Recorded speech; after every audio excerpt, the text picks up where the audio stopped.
It's a bold bet. Will police, EMS, medical workers, firefighters agree to be vaccinated by mandate? Perhaps many will, perhaps many don't care, perhaps many went to their doctors and got the advice that said, go get the vaccine, and that's what they've chosen. And perhaps there's many people who can't. Perhaps there's many people with religious reasons why they can't do it, or medical reasons. Well, my friends, New York, for instance, New York City, has no religious or medical exemption. And that's why I say it's a bold bet. Because what happens when these people can't adhere to your mandate and then are forced to resign or are fired? Across the country, we are seeing many police, firefighters, EMS, medical workers saying they either can't or won't get the vaccine, and they know they will be fired. What is going to happen to American infrastructure and public services when we lose large portions of our public services? Escalating collapse, my friends. We're looking at a major crisis in Afghanistan. The idea of American supremacy around the world, it's over. China's been mocking us for a long time now, probably a couple of years, but very much so in the past few months. That meeting with Blinken, where they said you do not come from a position of power. Now they're seeing the utter failure that is Afghanistan. And now internally, we are looking at inflation, labor shortages, rising gas prices. We can't get supplies in certain areas. Stores across the country are no longer carrying certain goods because the prices are either too high or there's a shortage. And now critical infrastructure, that is the police, fire, and EMS, will be crippled. It's interesting. You know, there's been this big discussion about defunding the police and abolishing the police. And I've come out pretty strongly angry at those officers who would lock down small businesses and suppress people's rights. And I'm very much not a fan of this. Now, when we look at what's happening in Australia and many other countries, I've been a bit more blunt. And to be completely honest, a bit hyperbolic when I say abolish the police. It is intended to get a rise out of people to a certain degree because honestly, there is no complete and total abolition of police. But there is a strong critique of the police officers who have arrested salon owners, who have fined barbers in rural Michigan. And they did it all with a smile on their face.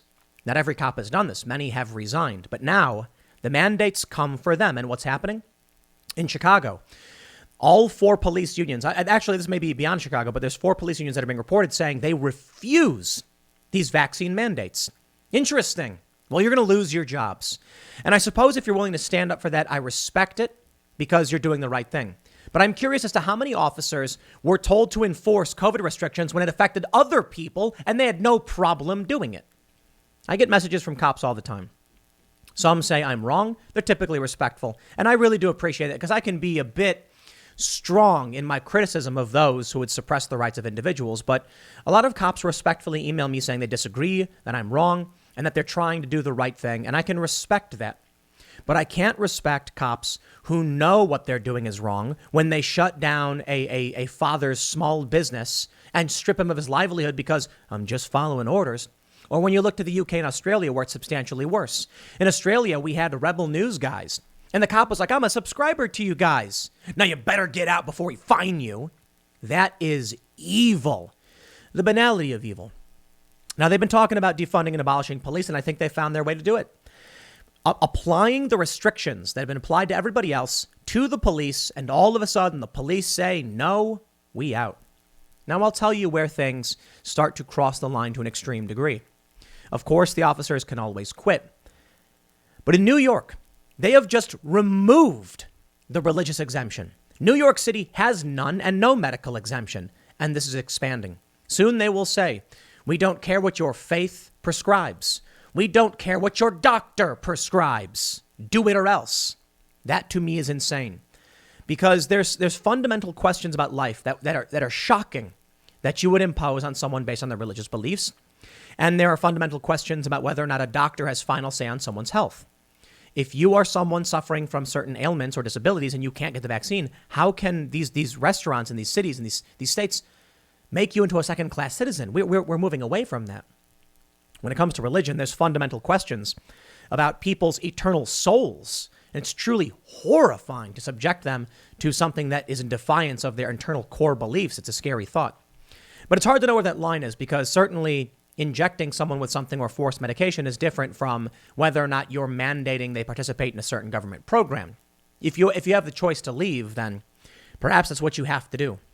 Ultimately, here's where I think we're headed. The U.S. is in collapse. It's a controlled demolition. These people are not going to change their minds on the vaccine. So let's read these stories and see exactly what's going on. But I want to talk about the cops.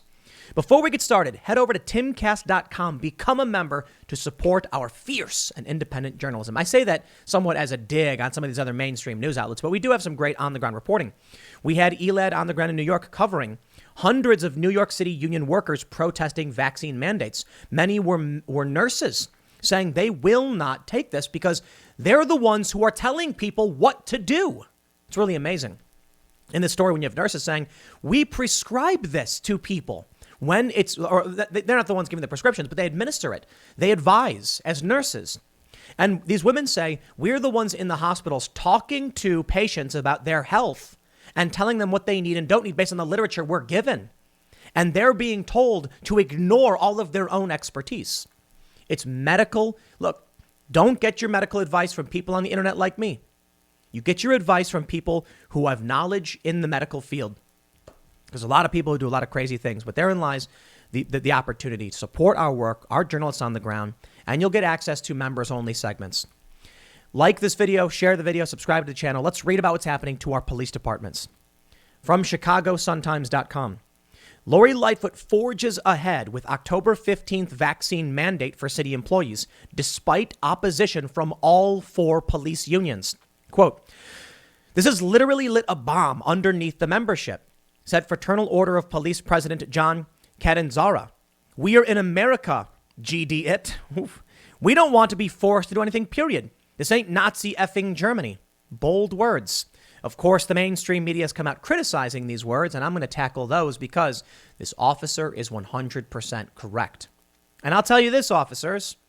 To every cop who heard those words and agrees, I hope you remember this when they tell you to go and arrest a salon owner again, because the cops did.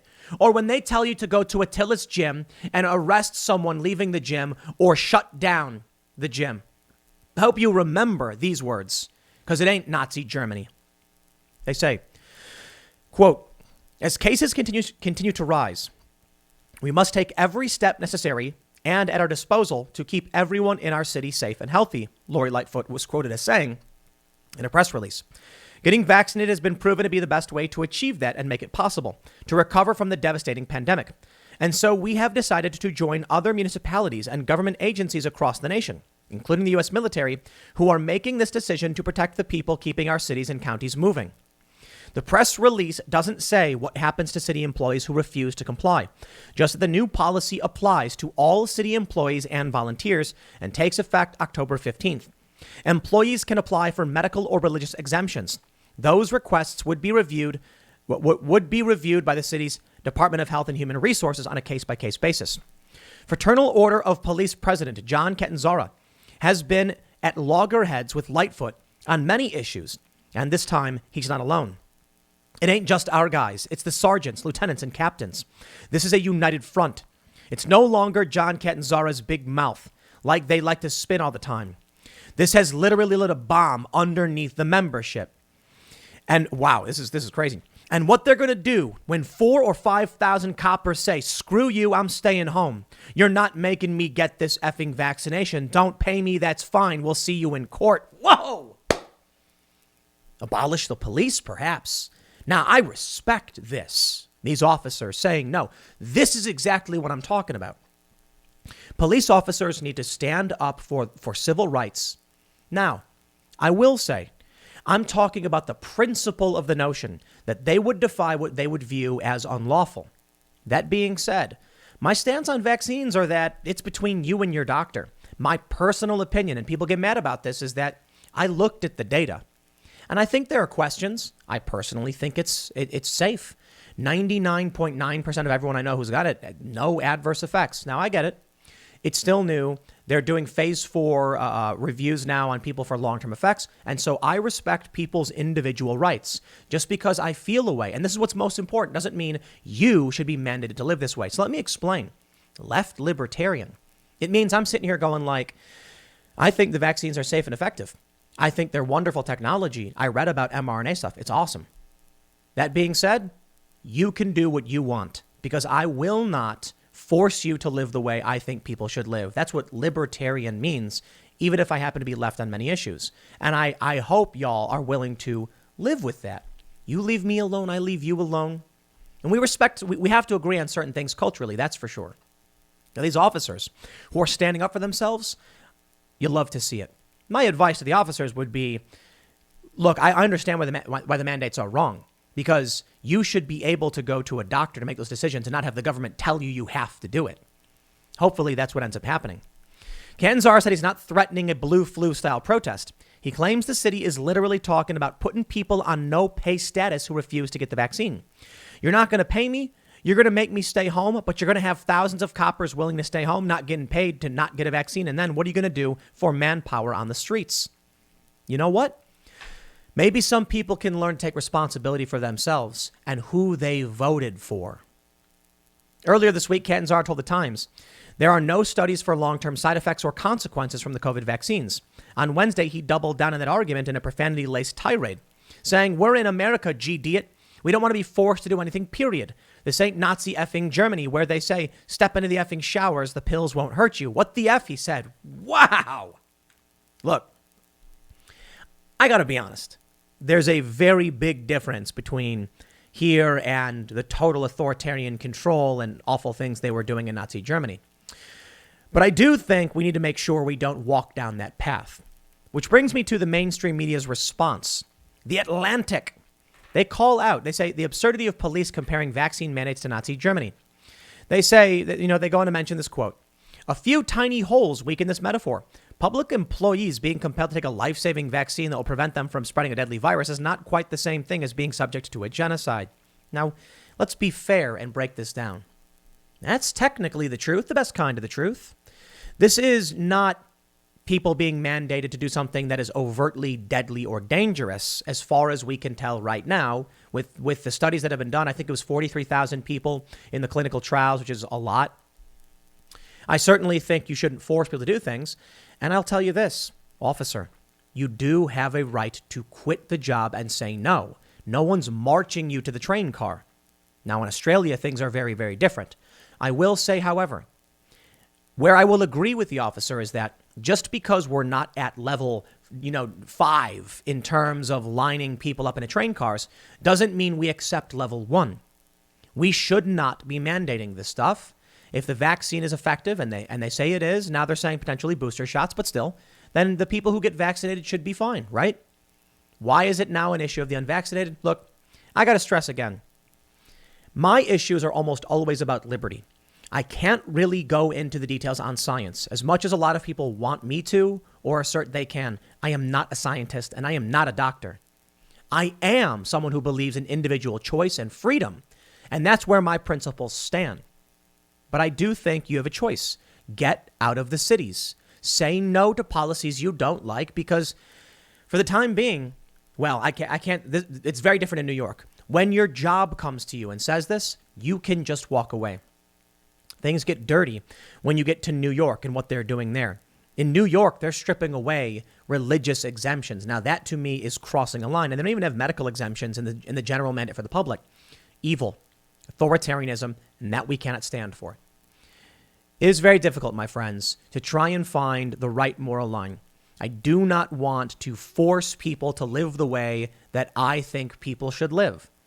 And that means if people in Chicago vote for this stuff and want it, well, then what do? There is then the challenge of watching the rise of fascism, because you know that it's wrong and you have to oppose it, even if people are cheering for it. Hard moral conundrums.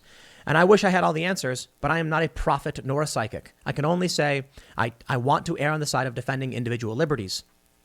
For the media to come out and try and play this game, oh, you can't say that, it's not a genocide. Yo, in the beginning of what was happening in Nazi Germany, there were a lot of people who called out a lot of stuff, and they were told to ignore, oh, it's fine, it won't get that bad. Same thing with the Soviet Union. And it turns out those critics were right. What was that movie, Valkyrie or whatever, where some German officers tried to literally stop Hitler, and they were executed because of it, and now they're looked back as heroes? Bravo to those men who tried to stop a madman because they could see what it was. Now you look at what's happening, and I'll tell you, it ain't just cops. On August 18th, we got this report from the AP. Firefighters and police push back against a vaccine mandate. Richmond, Virginia. The unions representing some Richmond firefighters and police officers are pushing back against a COVID-19 vaccine mandate. City employees must be fully vaccinated or receive a medical or religious exemption by October 1st. But Wednesday is an initial deadline to submit documentation. I'm not a fan of all the mandates, but I can respect the religious and the medical exemptions because let's be real.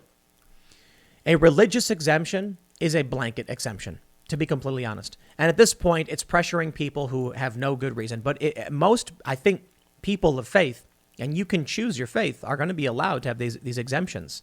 And if they reject it, take them to court. I don't like where society is going. I don't.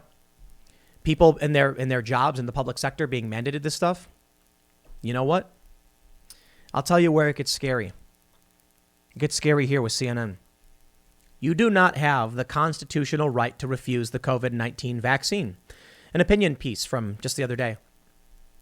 They write, now that the FDA has approved the Pfizer-BioNTech COVID-19 vaccine for people aged 16 and older, it's time for all governments across the country to mandate the vaccine for people taking part in indoor activities. There are no more valid excuses for not being vaccinated other than health reasons. One frequently heard pushback against the vaccine is that there is a constitutional right to choose whether to be vaccinated or not for adults, and a right to determine whether children can be vaccinated. This is a non-starter in the midst of a pandemic. The Constitution is not a suicide pact guaranteeing a right to harm others. The government has latitude to protect citizens from deadly conditions, especially when the science supporting vaccination is so clear. The bioethicist, Professor Arthur Kaplan of New York University, has made a compelling case for the moral mandate to require vaccination, appearing with New York City Mayor Bill de Blasio in a news briefing last month to address the city mandating vaccines for all municipal workers. He argued the new policy makes good, ethical, and public health sense, and that it will help all of us by keeping the COVID outbreak controlled.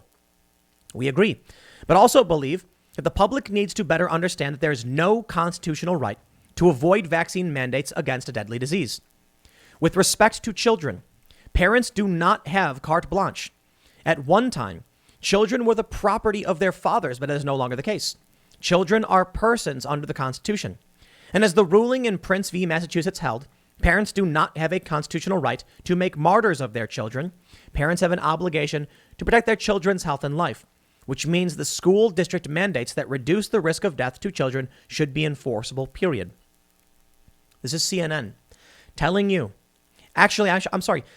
demanding that all governments across this country, state, local, and city, etc., will mandate this. They are demanding that the vaccines be mandated and that you have no right to refuse.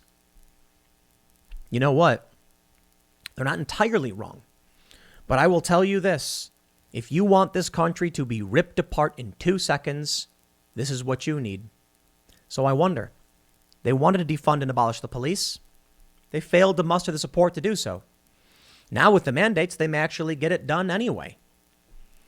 Do they really want this country to be torn to shreds, to fall apart? That may be the case. With the vaccine mandates, you need to understand something. The official news reporting we got was that they were saying you may need a booster shot after 8 months due to efficacy dropping, citing Israel as the canary in the coal mine. But what's next? From the New York Post, Biden and Fauci discuss requiring COVID booster shots every 5 months.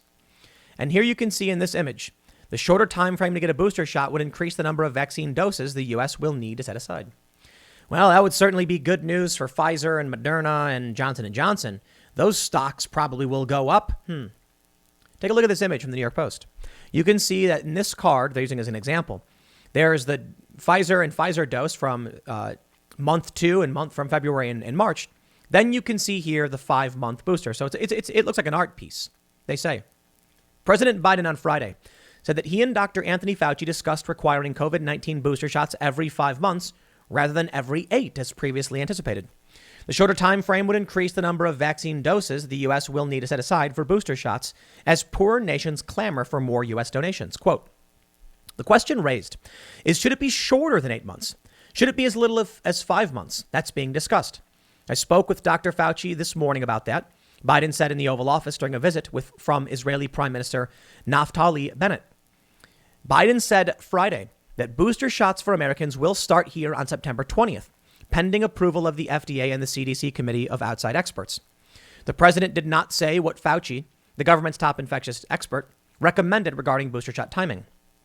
Israel began giving booster shots to senior citizens last month, rejecting the World Health Organization's plea for a moratorium on boosters so the third world can get the vaccine to reduce the possibility of a new and more dangerous mutations. Pfizer and BioNTech have requested FDA approval for a booster shot for their 2-dose vaccine, which is the most widely used option in the U.S., saying data shows a third shot improves the body's ability to fight the virus. Moderna's similar 2-dose vaccine was made with the same technology. Johnson & Johnson's 1-dose vaccine also works better with an extra shot, the company said this week. The changing time frame on booster shots threatens to undermine White House messaging, however, amid continued vaccine hesitancy among certain demographic groups. Jeff Zients, Biden's COVID-19 response coordinator, said Tuesday, "We expect the rule to be simple. Get your booster shot 8 months after you got your second shot." According to CDC data, 73.5% of U.S. adults have had at least one COVID-19 vaccine shot, and 62.8% are fully vaccinated. Vaccines dramatically lower the risk of serious symptoms, hospitalization, and death. But the high rate of vaccination hasn't stopped a surge in cases of the Delta variant. With a daily average of more than 156,000 new U.S. COVID-19 cases over the past week, matching the case rate in late January. This has many people concerned, but my issue here is not the medical issue. It's not the guidance, because that's your decision for your life. My issue is the escalation in authoritarianism. 5 months now? Bill Maher already came out, liberal Bill Maher, saying no. He refused this. He said he already got 2, he took 1 for the team, and he's not going to take another one. He was then challenged by Max Rose on his show, who said, "I'm losing you here. People got to do this." Is that what they're going to keep saying? You have to do this? Is Bill Maher, he took 1 for the team? You probably saw you may have seen my exchange with Casey Neistat on Twitter, where I said, in response to the celebrity saying, go get vaccinated, I said, no, go talk to your doctor. And a lot of people tell me that doctors, no, look, it's not for me or any celebrity to decide what you do. You do what you do. But in response, Casey told me that he didn't go to a doctor. He just pulled up in a parking lot and stuck his arm out the window. And I'm like, that's crazy. That to me is just absolutely insane. But you can look at the cards. They have 4 lines on them. Now they're saying potentially 5 months. You know what's going to happen. How long until this is a monthly thing? You got to do what you got to do. Man, the profits of these pharmaceutical companies will be through the roof. Good news for all of them, I suppose. I don't know what to tell you, man. I really, really don't. It looks like the authoritarian rise is going to happen in this regard. But if the police, if fire departments, if workers all quit, maybe that will be pressure on the system to where they'll stop. But I have to wonder if it's still something they want, I guess. In this exclusive video from timcast.com, hundreds of New York City union workers protested vaccine mandates and threatened to quit. Over 500 nurses, educators, and other union workers gathered outside City Hall in New York City on Wednesday to oppose vaccine mandates encouraged by federal, state, and local governments. Protesters spoke with Timcast about their concerns for personal freedom when it comes to medical care, as well as the possibility of having to leave New York City and potentially their careers. Quote, "I don't care anything about politics. Let's talk about human rights. They're taking away our human rights," said one healthcare worker, brandishing a sign that said medical freedom. "You want to be vaccinated, it's your choice. Don't push it on me because I'm not going to be vaccinated," said another union worker wearing a union pride shirt. "Nothing short of a gun to my head will make me get this vaccine," a nearby protester interjected. A flyer for the event deemed it to be the largest protest from rank and file union members in the city's history. Let's be real. 500 people? Nowhere near enough. Now, Occupy Wall Street and BLM come out with tens of thousands. May Day union protests get tens of thousands or around 100,000 perhaps. 500 people? With respect to each and every one of these people and their freedoms, I believe you'll just have to end up leaving. And I think most people will just have to end up leaving. From the NewYorker.com. Should the government impose a national vaccination mandate? And then it's the question of where are you going to leave to? Despite claims to the contrary, there are many routes to legally requiring COVID inoculation. For the New Yorker, they write, Earlier this month, a parent asked a question on the community discussion listserv for the Cambridge, Massachusetts school district, where my teenager will start high school this fall. Since the state routinely requires students to have certain vaccinations for enrolling in public school, would it also require vaccination against COVID-19 once the FDA moved the authorization status from EUA to full approval? Other parents replied that they supported the requirement, predictably invoking science, public health, and communal values. But the vehemence of their opponents in highly vaccinated Cambridge took me by surprise. There were recriminations about interference with personal choice and references to Nazi Germany. One participant accused another of bullying and threatened to consult an attorney. On Monday, the FDA did grant full approval to the Pfizer vaccine for people 16 and older. They say in July, the Department of Veterans Affairs became the first federal agency to require some of its employees to get the vaccine or face termination. Biden recently ordered all federal workers to attest that they are vaccinated or else wear masks and get tested weekly. Within hours of the FDA's full approval, the Defense Department announced that it would mandate all 1.4 million active duty military members to be vaccinated. On the same day, public university systems in New York, Minnesota, and Louisiana rolled out similar requirements. Strong resistance to government-mandated vaccination isn't new. In 1853, Britain imposed the first mandatory vaccinations requiring parents to inoculate infant children against smallpox or face heavy fines. Violent riots broke out, fueling a national anti-vaccination movement that supported political candidates solely based on their stance on vaccination. In the late 1890s, some penalties were eliminated and conscientious objectors were allowed exemptions. But by the mid-20th century, too many people, nearly half the population in some areas, were claiming exemptions, and the vaccination mandate was repealed altogether. Britain then dealt with outbreaks by other means, such as compulsory examination. In the U.S., there were few riots, but there were lawsuits. You look at this, and you can see they've had these things in the past.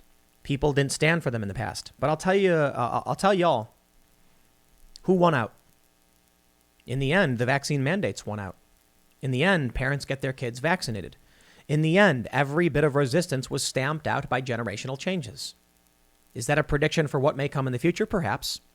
Now, they say, in Jacobson v. Massachusetts, the court reciting the principle that individual liberty is not absolute in the face of the common good, and that real liberty for all depends on restraining individual exercises of liberty that harm others, the court, as Justice John Marshall Harlan wrote, was therefore unwilling to hold it to be an element in the liberty secured by the Constitution of the U.S.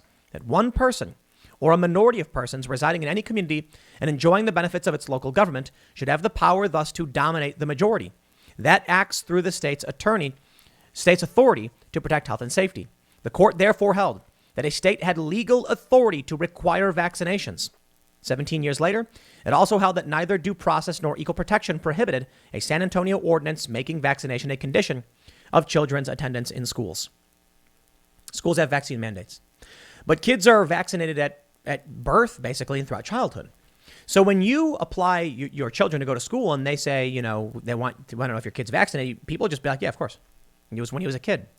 I remember I went for my vaccines when I was little. So what's going to happen next? Well, my opinion, times are different. It may not result in an absolute success of those who want the mandates. Because of the internet, many people may just say no. Because the economy was already smacked down so hard and some people are without resources or work, many may just say no. These police may just decide to retire or leave. The departments could collapse, the economy could falter, and Americans become a more humble folk after the cities tear themselves apart. Or perhaps when that happens, the cities will be forced to repeal these mandates. It's hard to know for sure. In any other year, if it weren't for the internet, I'd say we would track identically to how things went in the past. By the time you're older, kids today will have children themselves. The doctors will administer vaccines, and no one will question the COVID vaccine and the 5-month booster shot for their entire lives. Because think about what that means when they say every 5 months. Forever. So come January, come May, come October, then March, then August, and so on and so forth. Did I get the math right? Maybe I got the math wrong. Every 5 months, they're saying booster shot. That means kids born today may end up living in a world where they get shots for the government every 5 months. And when you can do that, What's to change them from simply being like, this month's shot is the new shot? You ever see the movie Equilibrium with Christian Bale? They live in a world where everyone has to inject themselves with the chemical to suppress emotion, or else you get arrested. Everybody just lives a life where every day they take an injection. I don't know. I'm not a prophet, right? So I can't tell you what will happen. First, I think what we'll see is chaos in the streets when all the cops end up just dipping out. I don't know, though. I just don't know what to say. Maybe there's a light at the end of the tunnel in that people will assume more personal responsibility. They'll watch after their kids more. They'll care more about what's happening in their communities. With remote working, more people will spend time together. It'll diversify opinion, and maybe that could polarize this country. Maybe we need to remain a little bit optimistic that for all the bad things that are happening, it may actually be a good thing. Police departments start getting dismantled to a certain degree, but people start fleeing cities. The people in these cities, seeing the wave of crime, start changing their votes and finding alternatives. People who move to remote areas start learning how to garden and take care of themselves. With remote working, they're around their kids more often. They start wondering and they start spending more time with their families and sharing their values. And maybe things start to heal. Let's be a little bit optimistic and say that maybe some good can come out of this so long as we focus on it and stay vigilant. I'll leave it there. Next segment's coming up at 8 p.m. tonight over at youtube.com/TimCastIRL. Thanks for hanging out, and I'll see you all then.